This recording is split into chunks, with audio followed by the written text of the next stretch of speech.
ಏನಾಗಿಲ್ಲ ಅಂತಕ್ಕಂಥ ಧೈರ್ಯ ನಿಮ್ಗೆ ದಿಟ್ಟತನ ಇದ್ದರೆ ಇವತ್ತು ಲೋಕಾಯುಕ್ತ ಕೊಡಿ.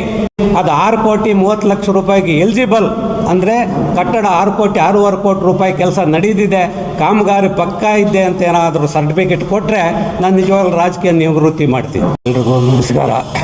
ನಾನು ವೆಂಕಟನಾರಾಯಣಪ್ಪ ಅಂತ PLD ಬ್ಯಾಂಕ್ ನಿರ್ದೇಶಕ ಸದಸ್ಯರಾಗಿ ಇದ್ದೀನಿ. PLD ಬ್ಯಾಂಕ್ ವಿಚಾರದಲ್ಲಿ ಮೊನ್ನೆ ಕೂಡ ನಾವೇನು ಸತ್ಯಾಗ್ರಹ ಮಾಡಬೇಕು ಅಂತ ಹಮ್ಮಿಕೊಂಡಿದ್ವಿ. ತದನಂತರ ಅವತ್ತು ಕಮಿಟಿ ಮೀಟಿಂಗ್ ಕರೆದು ಅವ್ರು ಕೆಲವರೆಲ್ಲ ಎಲ್ಲ ಸದಸ್ಯರು ಕೂಡ ಅಲ್ಲಿದ್ದು ನನ್ನನ್ನು ಬರಲೇಬೇಕು ಅಂತ ಆಹ್ವಾನ ಮಾಡಿದ್ರು. ನಾನು ಹೋದಾಗ ಅವರು ನಾವೇನು ನೀವು ಕೇಳಿದ್ದೀರಾ 10 ಅಂಶಗಳು, ಅದ್ರ ಬಗ್ಗೆ ನಾವು ಕೂಲಂಕುಷವಾಗಿ ಚರ್ಚೆ ಮಾಡ್ತಾಯಿದ್ದೀವಿ. ಇವತ್ತು ಏನು ಇಂದಿನ ಕಾರ್ಯದರ್ಶಿಯಾದಂಥ ಗೋಪಾಲಕೃಷ್ಣ ಅವರಿಗೆ ನಾವು ನೋಟಿಸ್ ಕೊಟ್ಟಿದ್ದೀವಿ ಅಂತ ನೋಟಿಸ್ ನನಗೊಂದು ಕೊಟ್ಟಿದ್ದೀವಿ ಅಂತ ಹೇಳಿದ್ರು. ಅದರಿಂದ ಆಗಲಿ ಇವರೇನು ಪರಿಶೀಲನೆ ಮಾಡಿ ಏನು ಮಾಡ್ತಾರೋ ನೋಡೋಣ ಅಂತ ನಾವು ಸತ್ಯಾಗ್ರಹವನ್ನು ಸ್ವಲ್ಪ ದಿನಗಳು ಮುಂದೂಡೋದು ಅಂತ ತೀರ್ಮಾನ ಮಾಡಿದ್ವಿ. ತದನಂತರ ಅದಾದಮೇಲೆ ಮೊನ್ನೆ ಜನರಲ್ ಬಾಡಿ ಮೀಟಿಂಗ್ ನಡೀತು. ಜನರಲ್ ಬಾಡಿಯಲ್ಲೂ ಕೂಡ ಈಗ ಏನು ಷೇರುದಾರರಿಗೆ 1,000 ರೂಪಾಯಿ ಇದೆ, ಅದನ್ನು 2,000 ಮಾಡಬೇಕು ಅಂತಕ್ಕಂಥದ್ದನ್ನು ಪ್ರಸ್ತಾಪವನ್ನು ಇಟ್ಟಿದ್ದು. ನಾನು ಕೂಡ ಜನರಲ್ ಬಾಡಿನಲ್ಲಿ ಇದು ಆಗಬಾರ್ದು, ರೈತರಿಗೆ ತೊಂದರೆ ಇದೆ, ಇದು ಪ್ರತಿಯೊಬ್ಬರು 1,000 ರೂಪಾಯಿ ಕಟ್ಟೋಕ್ಕಾಗೋದಿಲ್ಲ, ಇದನ್ನು ಮುಂದೂಡಬೇಕು ಅಂತ ಹೇಳಿದೆ. ವೇದಿಕೆ ಮೇಲಿದ್ದಂಥ ಎಲ್ಲರೂ ಕೂಡ ಸಹಕರಿಸಿ ಅದನ್ನು ಮುಂದೂಡುವಂಥ ಕೆಲಸ ಮಾಡಿದ್ರು. ಅದಾದ ನಂತರ ನಮ್ಮ PLD ಬ್ಯಾಂಕ್ ಅಧ್ಯಕ್ಷರು ಅಲ್ಲಿ ಪ್ರೆಸ್ ಮೀಟ್ ಮಾಡಿದ್ರು. ವೆಂಕಟನಾರಾಯಣಪ್ಪನವ್ರು ಹೇಳಿರೋದೆಲ್ಲ ಸತ್ಯಕ್ಕೆ ದೂರವಾದದ್ದು. ಅವರು ರಾಜಕೀಯವಾಗಿ ಮಾತಾಡಿದ್ದಾರೆ ಅಂತಕ್ಕಂಥ ಮಾತುಗಳನ್ನು ಹೇಳಿದ್ದಾರೆ. ಮತ್ತು ಬಿಲ್ಡಿಂಗ್ನಲ್ಲಿ ಏನು ಆಗಿಲ್ಲ, ಬಿಲ್ಡಿಂಗ್ ಚೆನ್ನಾಗಿದೆ, ಎಲ್ಲ ಸ್ವಲ್ಪ ಟೈಲ್ಸು ಇದಾಗಿದೆ, ಅದು ಎಲ್ಲ ಕಡೆ ಆಗುತ್ತೆ ಅಂತಕ್ಕಂಥ ಅರಿಕೆ ಉತ್ತರವನ್ನು ಕೊಟ್ಟಿದ್ದಾರೆ ಅಂತ ನನಗಾದ್ರೆ ಅನಿಸುತ್ತೆ. ಹಾಗಾದರೆ ಇವತ್ತು ಗೋಪಾಲಕೃಷ್ಣ ಅವ್ರಿಗೆ ನೀವು ನೋಟಿಸ್ ಕೊಡಬೇಕಾದ್ರೆ ನಾನು ಧರಣಿ ಮಾಡ್ತೀನಿ ಅಂತ ಹೇಳಿದ ಮೇಲೆ ನೀವು ನೋಟಿಸ್ ಕೊಟ್ಟರೆ ಹೊರತು 2 ವರ್ಷದಿಂದ ಏನು ಮಾಡ್ತಾಯಿದ್ರು ಇವರು? 2 ವರ್ಷದಿಂದ ಅದು ಪ್ರಸ್ತಾಪ ಆಗಿಲ್ಲ. ಇವತ್ತೇನು ಟೈಲ್ಸ್ ಮಾತಂದ್ರು, ಇವತ್ತು ಅವೆಲ್ಲ ಹೋಗೋವಾಗ ನೋಡ್ಕೊ, ಅಲ್ಲಿಗೆ ಹೋಗಿ ನಮ್ಮ ಏನು ಆಫೀಸ್ ಚೇಂಬರ್ ಇದೆ ಅದ್ರಲ್ಲಿ ಟೈಲ್ಸ್ ಆಗ್ತಾಯಿದೆ. ಇವತ್ತು ಅದರ ಅಧ್ಯಕ್ಷರು ಮತ್ತು ಆಫೀಸರ್ಸ್ ಕೂತ್ಕೊಳ್ಳೋ ಜಾಗದಲ್ಲಿ ಹಿಂದ್ಗಡೆ ಸೋರ್ತಾಯಿದೆ. ಸೋರಿರ್ತಕ್ಕಂಥ ಗರಿಗಳು ಸಹಿತ ಅಲ್ಲಿ ನಿಮಗೆಲ್ಲ ಕಾಣಿಸುತ್ತೆ. ನೀವು ಒಂದು ಸಲ PLD ಬ್ಯಾಂಕ್ ಹೋದರೆ ಗೊತ್ತಾಗುತ್ತೆ. ಅದ್ರ ಜೊತೆಗೆ ಇವತ್ತು ಏನು ಅವರೆಲ್ಲ ಸರಿಯಾಗಿದೆ ಅಂತ ಅದರ ಕಾಸ್ಟ್ ಎಷ್ಟು ಗೊತ್ತಾ? 6,30,00,000 ರೂಪಾಯಿ ಆ ಬಿಲ್ಡಿಂಗು ಗೊತ್ತು ಕೊಟ್ಟಿರ್ತಕ್ಕಂಥದ್ದು, ಅವರು ಕಾಂಟ್ರಾಕ್ಟ್ ಕೊಟ್ಟಿರ್ತಕ್ಕಂಥದ್ದು. ಅವ್ರು ಹೇಳೋ ಪ್ರಕಾರ ಕಟ್ಟಡ ಸರಿಯಾಗಿದೆ, ಎಲ್ಲ ಕಾಮಗಾರಿ ಸರಿಯಾಗಿ ಮಾಡಿದ್ದಾರೆ ಅಂದೋದಾದರೆ ಏನು ಕಾಂಟ್ರಾಕ್ಟ್ ಸೆಕ್ಯೂರಿಟಿ ಬಾಂಡ್ 32,000 ಕೊಟ್ಟಿದ್ದ, ಅದ್ರ ಬಗ್ಗೆ ಕಮಿಟಿನಲ್ಲಿ ಚರ್ಚೆ ಮಾಡ್ಬೋದಾಗಿತ್ತಲ್ಲ, ಇಲ್ಲ ಅಂದಿನ ಅಧ್ಯಕ್ಷರ ಗಮನಕ್ಕೂ ತರ್ಬೋದಾಗಿತ್ತಲ್ಲ.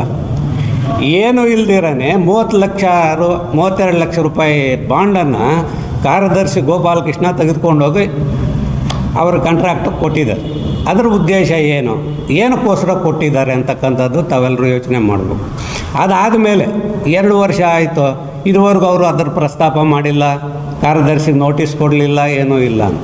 ಇವತ್ತು ಕಳಪೆ ಕಾಮಗಾರಿ ಅಲ್ಲ ಅಂತ. ಕಳಪೆ ಕಾಮಗಾರಿ ಅಲ್ಲದೆ ಇದ್ದಿದ್ದರೆ ನೀವು ಆವತ್ತು ಒಬ್ಬ ಯಾರನ್ನಾದರೂ ಇಂಜಿನಿಯರ್ನ ಕರೆಸಿ ನೀವು ಇದು ಮಾಡಿಸಿ ನೀವು ಏನು ಮೀಟಿಂಗ್ನಲ್ಲಿಟ್ಟು ಆ 32 ಬಾಂಡನ್ನು ಕೆಲಸ ಚೆನ್ನಾಗಿದೆ ಅಂತ ವಾಪಸ್ ಕೊಡ್ಬೋದಾಗಿತ್ತಲ್ಲ. ಯಾಕೆ ಆ ಕೆಲಸ ಮಾಡಲಿಲ್ಲ? ಅಲ್ಲಿಗೆ ಲೋಪ ಇದೆ ಅಂತ. ಇವತ್ತು ಲೋಪ ಇಲ್ಲ, ಏನು ಚೆನ್ನಾಗಿದೆ ಕಟ್ಟಡ ಅಂತಕ್ಕಂಥ ಹೇಳ್ತಕ್ಕಂಥ ಅಧ್ಯಕ್ಷರು ಆವತ್ತು ಸದಸ್ಯರಾಗಿದ್ದರು, ಇವತ್ತು ಅಧ್ಯಕ್ಷರಾಗಿದ್ದಾರೆ. ಇವತ್ತು ಯಾಕೆ ಕೊಟ್ರಿ? ಅನಾಮಧೇಯವಾಗಿ 32 ಲಕ್ಷ ತಗೊಂಡು ಕಾರ್ಯದರ್ಶಿ ಕೊಡೆಯ ಪ್ರಮೇಯ ಏನಿತ್ತು? ಇವತ್ತು ನೀವು ಹೇಳ್ತೀರ ಎಲ್ಲ ಚೆನ್ನಾಗಿದೆ ಅಂತ. ಒಂದು ನಾನು ಹೇಳ್ತೀನಿ ಅವರಿಗೆ, ನಿಜವಾಗಲೂ ನೀವು ಕಾಳಜಿ ವಹಿಸಿರ್ತಕ್ಕಂಥ ಅದು ರೈತರ ಹಣ. ಹಿಂದಿನ PLD ಬ್ಯಾಂಕ್ ನಡೆಸಿದಂಥ KB ಪಿಳ್ಳಪ್ಪನವ್ರ ನೇತೃತ್ವದಲ್ಲಿ 40-45 ವರ್ಷ ಅವ್ರ ಆಡಳಿತದಲ್ಲಿತ್ತು. ಅವರು 3.25 ಕೋಟಿ ರೂಪಾಯಿ ದುಡ್ಡನ್ನು ಠೇವಣಿಯಾಗಿ ಇಟ್ಟಿದ್ರು. ಅದ್ರ ಜೊತೆಗೆ ನೀವೇನು ಮಾಡಿದ್ರಿ? ಸಾಲ ಮಾಡಿದ್ರಿ.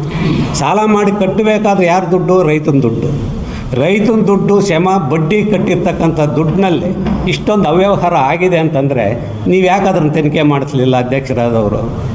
ಇವತ್ತು ನಾನು ಒಂದು ಹೇಳ್ತೀನಿ, ಅವ್ರಿಗೆ ಏನಾಗಿಲ್ಲ ಅಂತಕ್ಕಂಥ ಧೈರ್ಯ ನಿಮ್ಗೆ ದಿಟ್ಟತನ ಇದ್ದರೆ ಇವತ್ತು ಲೋಕಾಯುಕ್ತ ಕೊಡಿ. ಲೋಕಾಯುಕ್ತದಲ್ಲಿ ನೀವು ಎನ್ಕ್ವೈರಿ ಮಾಡಿಸಿ. ಅದು 6,30,00,000 ರೂಪಾಯಿಗೆ ಎಲಿಜಿಬಲ್ ಅಂದರೆ ಕಟ್ಟಡ 6 ಕೋಟಿ ರೂಪಾಯಿ ಕೆಲಸ ನಡೆದಿದೆ, ಕಾಮಗಾರಿ ಪಕ್ಕಾ ಇದೆ ಅಂತ ಏನಾದರೂ ಸರ್ಟಿಫಿಕೇಟ್ ಕೊಟ್ಟರೆ ನಾನು ನಿಜವಾಗ್ಲೂ ರಾಜಕೀಯ ನಿವೃತ್ತಿ ಮಾಡ್ತೀನಿ. ಇದನ್ನು ಯಾಕೆ ಹೇಳ್ತೀನಿ ಅಂತಂದರೆ ನಾನು ಕೂಡ PLD ಬ್ಯಾಂಕಲ್ಲಿ ಸಾಲ ಮಾಡಿ ಬಡ್ಡಿ ಕಟ್ಟಿದ್ದೀವಿ. ಜನಗಳು ಬಡ್ಡಿ ಕಟ್ಟಿರ್ತಕ್ಕಂಥ ದುಡ್ಡು ಇವತ್ತೇನಾಗಿದೆ, ಅವ್ರು ಹೇಳ್ತಾರೆ ಮೊನ್ನೆ ಅವನು ಕೊಟ್ರಿ ಅಂತ. ಆ ಬಿಲ್ಡಿಂಗ್ ಹೆಂಗೆ ಕಟ್ಟಬೇಕು ಅಂತಕ್ಕಂಥ ಯೋಚನೆಗೆ ಅವ್ರು ಹೋಗಲಿಲ್ಲ. ಏನೋ ದುಡ್ಡಿತ್ತು, ಸಾಲ ಮಾಡಿದ್ರು, ಬಿಲ್ಡಿಂಗ್ ಕಟ್ಟಿದ್ರು. ಆ ಜಾಗದಲ್ಲಿ ಯಾವ ಬಿಲ್ಡಿಂಗ್ ಕಟ್ಟಿದ್ರೆ ವರ್ಕೌಟ್ ಆಗುತ್ತೆ, ಯಾವ ದುಡ್ಡನ್ನ ನಮಗೆ ಹೊರೆ ಆಗೋದಿಲ್ಲ ಅಂತಕ್ಕಂಥದ್ದನ್ನು ಯಾರೂ ಕೂಡ ಯೋಚನೆ ಮಾಡೋಕ್ಕೆ ಆವತ್ತು ಹೋಗಲಿಲ್ಲ. ಬಿಲ್ಡಿಂಗ್ ಕಟ್ಟಿದ್ರು. ಇನ್ನೊಂದು ಹೇಳ್ತೀನಿ, ಆ ಬಿಲ್ಡಿಂಗ್ ಕಟ್ಟೋದಕ್ಕೆ ಮೊದಲೇ ಪರ್ಮಿಷನ್ ತಗೊಂಡು ಮೊದಲು ಬಿಲ್ಡಿಂಗ್ ಕಟ್ಟಿದ್ರು. ಅಂಥ ಜಾಗಕ್ಕೆ ಪ್ರಭಾವಿ ಮಂತ್ರಿಗಳಿದ್ದರು ನಮ್ಮ ತಾಲೂಕಿನಲ್ಲಿ, ಅವರು ಕ್ಯಾಬಿನೆಟ್ನಲ್ಲಿದ್ದರು. ಆವತ್ತು ಕೂಡ ಈ ಜಾಗಕ್ಕೆ 3,80,000 ರೂಪಾಯಿ ಹಣ ಕಟ್ಟಿದ್ದಾರೆ ಸರ್ಕಾರಕ್ಕೆ. ಯಾವುದಾದ್ರು ವೇ ಆಫ್ ಮಾಡ್ಸೋಕ್ಕಾಗಲಿಲ್ಲ. ಮಿಲ್ಕಿನೆಂದು KMFದಲ್ಲಿ ಜಾಗ, ಬೊಚ್ಚೇಗೌಡರು MLA, KV ನಾಗರಾಜ್ ಡೈರೆಕ್ಟ್ರು, ವೀರಪ್ಪ ಮೊಯ್ಲಿಯವರು ಸಂಸದರು. ಆವತ್ತು ಇವರು ಮೂವರು ಸೇರಿ ಯಡಿಯೂರಪ್ಪನವ್ರ ಹತ್ರ ಹೋಗಿ 15 ಎಕರೆ ಜಮೀನಿಗೆ 1 ಪೈಸಾ ಕೊಡ್ದಿರ ಇವತ್ತೇನು KMFದಲ್ಲಿ ಜಾಗ ಕೊಟ್ಟಿದ್ದಾರೆ ಯಡಿಯೂರಪ್ಪನವರು, 1 ಪೈಸಾ ಸರ್ಕಾರಕ್ಕೆ ಕಟ್ಟಿಲ್ಲ. ಇನ್ನು 5 ಕೋಟಿ ರೂಪಾಯಿ ಅವರು ಆವತ್ತು ಕೊಟ್ಟಿದ್ದಾರೆ ಮಿಲ್ಕಿನಿಯನ್ ಕಟ್ಟಡಕ್ಕೋಸ್ಕರ. ಇವತ್ತು ಪ್ರಭಾವಿ ಸಚಿವರು ಇದ್ದುಕೊಂಡು ಕೂಡ ನಮ್ಗೆ ಯಾಕೆ ಆ ಕೆಲಸ ಆಗಲಿಲ್ಲ? ಯಾಕೆ ರೈತರ ದುಡ್ಡನ್ನು 3,80,000 ರೂಪಾಯಿ ನೀವು ಕಟ್ಟಿದ್ರಿ? ಯಾಕೆ ಈ ಬಿಲ್ಡಿಂಗನ್ನು ಈ ಅವಸ್ಥಿತಿಯಲ್ಲಿದೆ? ನಿಜವಾಗ್ಲೂ ಏನು ಆಗಿಲ್ಲ, ಅದರಲ್ಲೇನು ಅವ್ಯವಹಾರ ನಡೆದಿಲ್ಲ ಅನ್ನೋದಾದರೆ ನೀವು ಲೋಕಾಯುಕ್ತಕ್ಕೆ ಕೊಡಿ, ಲೋಕಾಯುಕ್ತನಲ್ಲಿ ಎನ್ಕ್ವೈರಿ ಮಾಡಿಸಿ. ಅದು ನಿಜವಾಗಲೂ ಏನಾದರೂ ಏನು ಅವ್ಯವಹಾರ ಇಲ್ಲ, ಅದು 6 ಕೋಟಿ 30 ಲಕ್ಷಕ್ಕೆ ಕೆಲಸ ಕಾಮಗಾರಿ ಚೆನ್ನಾಗಿ ನಡೆದಿದೆ, ಕಾಮಗಾರಿ ತುಂಬ ಚೆನ್ನಾಗಿದೆ, ಅದರಲ್ಲಿ ಏನು ಡಿಫ್ರೆನ್ಸ್ ಇಲ್ಲ ಅಂತ ಏನಾದರೂ ಸರ್ಟಿಫಿಕೇಟ್ ಕೊಟ್ಟರೆ ನಿಜವಾಗಲೂ ನಾನು ರಾಜಕೀಯವಾಗಿ ಮಾತಾಡಿದ್ದೀನಿ ಅಂತ ಹೇಳಿರ್ತಕ್ಕಂಥ ಅಧ್ಯಕ್ಷರನ್ನ ಸವಾಲು ಮಾಡಿ ಹೇಳ್ತೀನಿ, ನಾನು ರಾಜಕೀಯದಿಂದ ನಿವೃತ್ತಿ ಆಗ್ತೀನಿ.